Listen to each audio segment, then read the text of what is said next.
for all complex number z1 z2 satisfying z1 is equal to 12 mod z1 this is equal to 12 z2 minus mod of z2 minus 3 minus 4i this is equal to 5.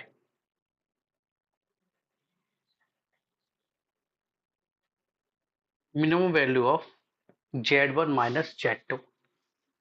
Minimum value of z1 minus z2. This equation represents a circle whose center is origin and radius 12. किसी को confusion? This equation represents a circle whose center is 3, 4. Centre को minus कर देना and radius 5. Geometrically देखेंगे इस question को. इसकी radius 12 है, ये रेडियस छोटी तो ऑब्वियसली ये वाला बड़ा है. सेंटर इसका तो ओरिजिन है, इसका 3, 4 है. 3, 4 फर्स्ट क्वाड्रेंट में है, तो ध्यान से बताना है.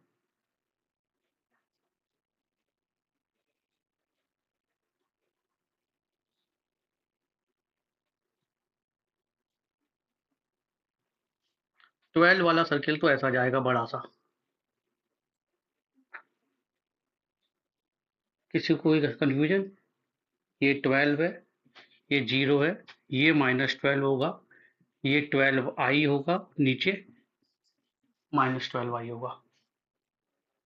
ठीक है. अब 3, 4 ये 12 है तो 3 यहीं तो होगा, और ये 12 है तो 4 ऐसा कहीं होगा. 3, 4 ये सेंटर है, रेडियस 5 है. अगर ध्यान से देखें तो इस 3, 4 का ये भी नहीं है कि ये 3 है, ये 4 है, तो ऑब्वियसली चेक करके बताइए क्या ये 5 नहीं हो गई?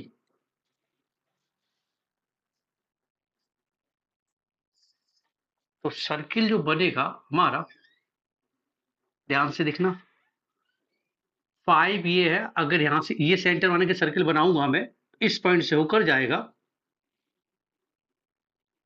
ऐसा क्रॉस करेगा और ऊपर क्रॉस नहीं करेगा. क्यों नहीं करेगा सर? ऊपर क्रॉस क्यों नहीं करेगा? ध्यान से देखिए, 5 ये है तो 5 ही तो इधर आगे जाएगा. 5 + 5 10 ही तो है, जबकि ये वाली बाउंड्री कहां पर है? 12 पर है. क्या ये चीज समझ में आई? जितने अच्छे ये दोनों सर्किल बनेंगे उतना अच्छा समझ में आएगा. अब इसको आगे कर लीजिए. ये 5 हो गई ऑल्सो, और ये वाली 2 हो गई. रीजन ये पूरे बड़े वाले की रेडियस 12 है. 5 + 5 + 2 सबको दिखाई दिया. क्या फाइंड करना है आपको? Minimum value of z1 minus z2. Mean z1 z2 के बीच की मिनिमम डिस्टेंस. z1 क्या है? z1 है आपका ये वाला सर्किल. ये जो बाउंड्री है ये z1 को रिप्रेजेंट कर रही है, और ये जो बाउंड्री है ये z2 के बीच को रिप्रेजेंट कर रही है.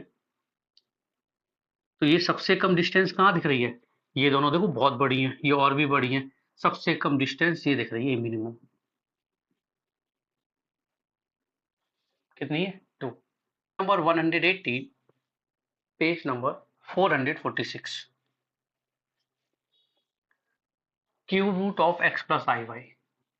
Cube root of x plus I Y this is equal to a plus I B. That means x plus I Y this is equal to a plus I B का whole cube. That means x plus I Y this is equal to a cube plus b cube plus 3a² b plus 3ab square. I square आएगा इसलिए negative कर लिया. Comparing कीजिए, x is equal to a cube minus 3ab square, y is equal to minus b cube plus 3a square b. x upon a, क्योंकि हर option में ये है ना, a² minus 3b square. y upon b, this is equal to minus B square plus 3a²। अब अगर add करेंगे तो 4 कॉमन आएगा, a² minus B square. Subtract करेंगे तब 2 कॉमन आएगा या -2 कॉमन आएगा, तो 4 और 2 का कोफिशिएंट है वो ऑप्शन सही होगा। 4 और 2 का कोफिशिएंट तीनों में से कोई भी नहीं है, इसलिए option number D.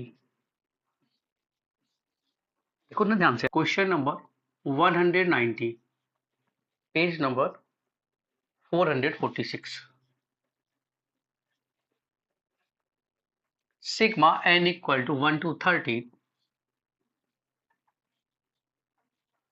i raise to n plus i raise to n plus 1। Sigma n equal to 1 to 13 i raise to n common, तो 1 प्लस i, एक i एक्स्ट्रा था। 1 प्लस i समीशन से बाहर दे सकते हैं क्योंकि इसमें n है ही नहीं। Sigma n equal to 1 to 13 i raise to n, 4 powers का सम 17, 18, 19, 20, 1, 2, 3, 4, ये सम जीरो होता है कि केस में, लेकिन ये 1 से लेके 13 तक कितने टर्म लिखे हैं, 13 लिखे हैं। और 4 3 या 12, 3 पेयर बन जाएंगे 4 4 के, वो तो जीरो रहे, एक बचना है किस सीक्वेंस में, या तो फर्स्ट या लास्ट टर्म, फर्स्ट वाला बचा देंगे 1 प्लस आई, और इसका आंसर क्या लिखेंगे हम, सिर्फ आई, क्योंकि I plus I square plus I cube ऐसा लिखा हुआ है 13 टर्म। पेयर जो बनाएंगे पीछे की साइड से बचाएंगे तो स्टार्टिंग वाला बच जाएगा, इधर से बचाएंगे तो आई 13 आएगा, तो आई 13 लिखेंगे आप, उसकी वैल्यू भी आई होती है, आई 13 की वैल्यू आई। ठीक है, तो ये आ जाएगा आपके पास I minus 1, option number B. बिल्कुल सिंपल सिंपल से question number 120। Z1 plus Z2 this is less than equal to mod of Z1 plus mod of Z2, ये फॉर्मूला पढ़ा हुआ है हमने। और इसमें दे रहा है कि ये इक्वलिटी है, इक्वलिटी दे रहा है, यहाँ पे क्या दे रहा है क्वेश्चन में, Z1 plus Z2 this is equal to mod of Z1 plus mod of Z2। Equality कब आती है, जब ये नंबर सेम हो, तो Z1 इक्वल टू Z2 बोल दीजिए, मान लीजिए आई, अगर दोनों नंबर सेम आई मान ले तो देखिए इक्वेशन सेटिस्फाई हो रही होगी। I plus I 2i, mod of 2i आ जाएगा 2, आई का मॉड 1 प्लस 1, ये भी 2, सेटिस्फाई हो रही है, निकाल दीजिए। क्या पूछ रहा है, argument of Z1 minus argument of Z2, दोनों नंबर जब सेम ही मानो तो आर्गुमेंट का फॉर्मूला लगाना बेकार है। जब नंबर 169 आपको दे रहा है a plus I B, A plus I B, ये जीरो है ऑफ रियल पोलिनोमियल का, कैसा है ये, रियल पोलिनोमियल का है। अगर ये रियल पोलिनोमियल का है मींस कोफिशिएंट्स रियल है, क्वाड्रेटिक इक्वेशन के जो अगर क्वाड्रेटिक होती ना तो क्वाड्रेटिक या क्यूबिक है तो उसके जो कोफिशिएंट आते हैं ना, A B C I B C D, वो रियल है। अगर वो रियल है तो ये कॉम्प्लेक्स रूट हमेशा पेयर में आते हैं, तो अगर एक ए प्लस आई बी है तो दूसरा कौन सा होगा, ए माइनस आई बी होगा, 100% श्योर है ये। ठीक है, 185 पेज नंबर आपका 457।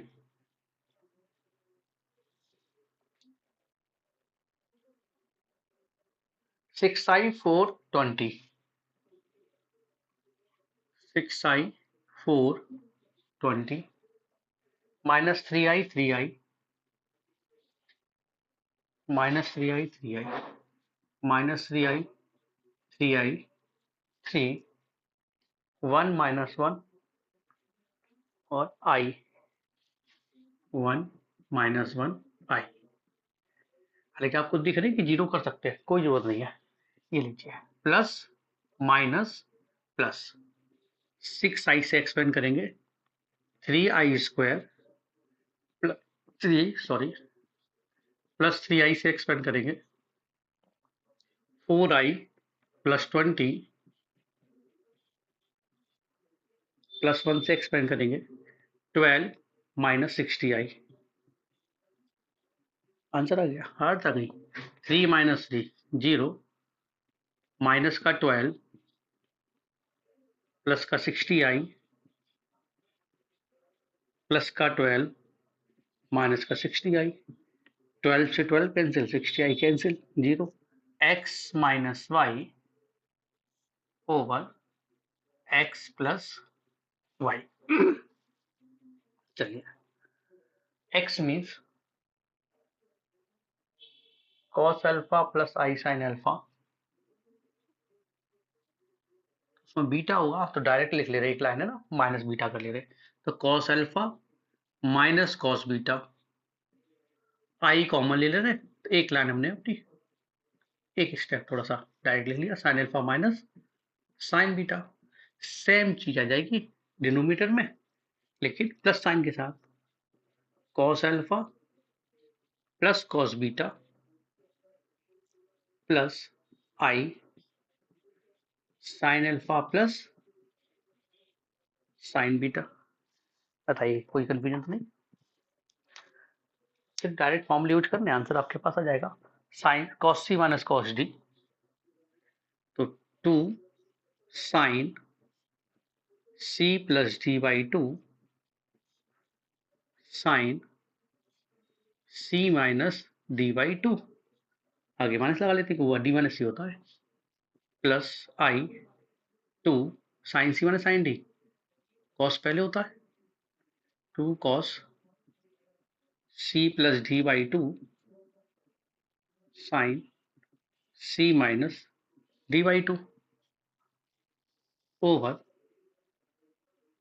Cos C plus cos D में दोनों कॉस में होते हैं, 2 cos C plus D by 2 cos C minus D by 2 plus I 2 sine C plus D by 2 cos C minus D by 2। चारों फॉर्म लग गए, sine C plus sine D, sine C minus sine D, cos C plus cos D, cos C minus cos D, चार ही होते हैं, चारों लगे।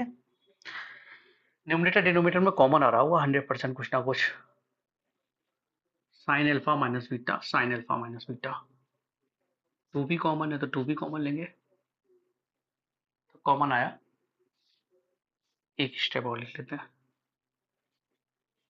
2 sign alpha minus beta upon 2 रहेगा क्या, कॉस बचा है, ये आई है, तो इस वाले माइनस को मैं आई स्क्वायर लिख लेता हूं, और एक आई भी कॉमन ले लेता हूं।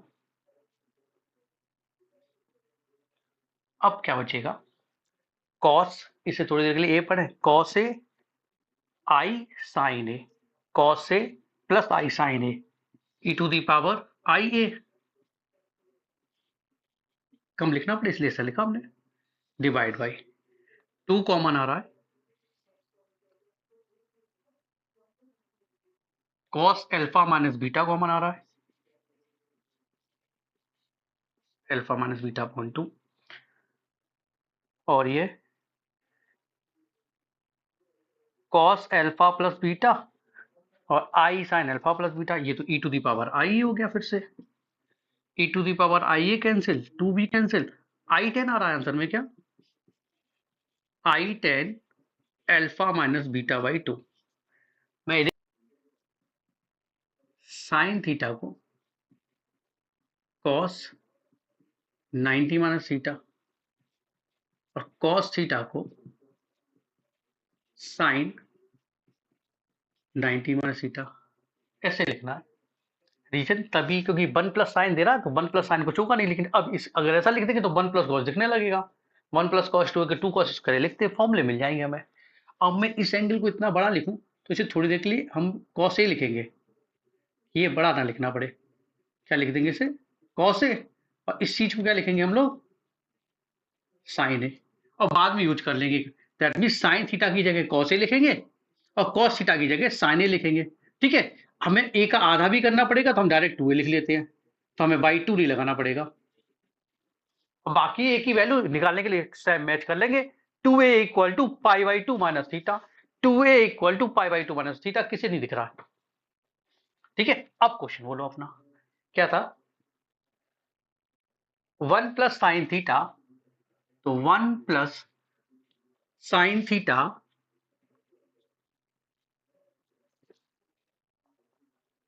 Plus I cos theta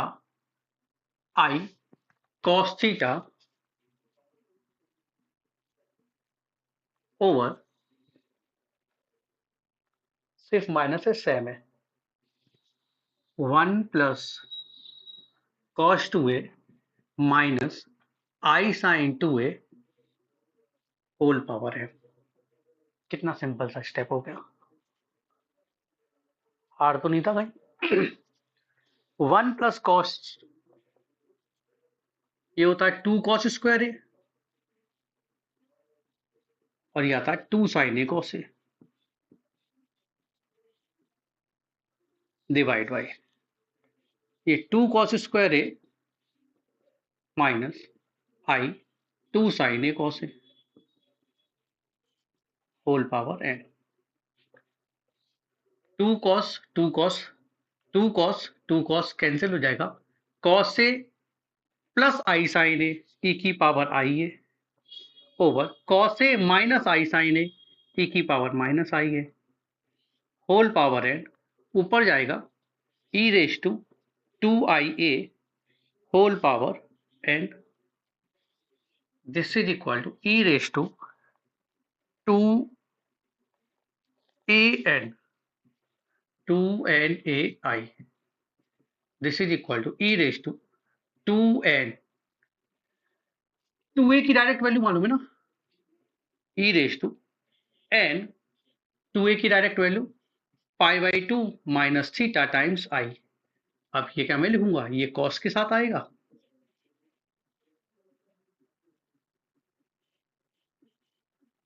plus I sine pi by 2 minus theta times N. Check कर लीजिए कौन सा ऑप्शन है। N pi by 2 minus N theta है कोई, N pi by 2 minus N theta, option number यही है। इस page number 460, question number 199, page number 460। If Z1 Z2 two complex number such that mod of Z1 this is equal to mod of Z2 plus mod of Z1 minus Z2। ये तो clear हो गया कि Z1 का mod बड़ा होने वाला है, क्योंकि Z2 के मॉड छोटा होगा, उसमें तभी ऐड करेंगे कोई चीज, छोटे नंबर में कोई चीज ऐड करेंगे तभी तो बड़े के बराबर आएगी। ठीक है, इसको सेटिस्फाई करने वाले नंबर ढूंढ लीजिए। Z1 is equal to 2i and Z2 equal to i। Satisfy करते हैं। 2i का मॉड 2, i का मॉड 1, और दोनों का डिफरेंस i है तो ये भी 1, 1 प्लस 1 2, और ये भी 2 था। सेटिस्फाई हो गई, काम खत्म, नंबर मिल गए हमें। आपको चाहिए क्या, Z1 अपॉन Z2 चाहिए, this is equal to 2i upon i which is equal to 2, 2i upon i, this is equal to 2 plus 0i। Real part और इमेजिनरी पार्ट पे कमेंट कर रहा है। अगर मैं real part of Z1 upon Z2 लिखूं तो this is equal to 2, that means not equal to 0। B option गलत हो गया, बी ऑप्शन गलत हो गया, देख लीजिए, क्योंकि वो कह रहा था रियल पार्ट इसका 0 है, मेरा तो इस क्वेश्चन का नहीं आया एग्जाम में। Imaginary part of Z1 upon Z2 this is equal to 0, option number A correct है।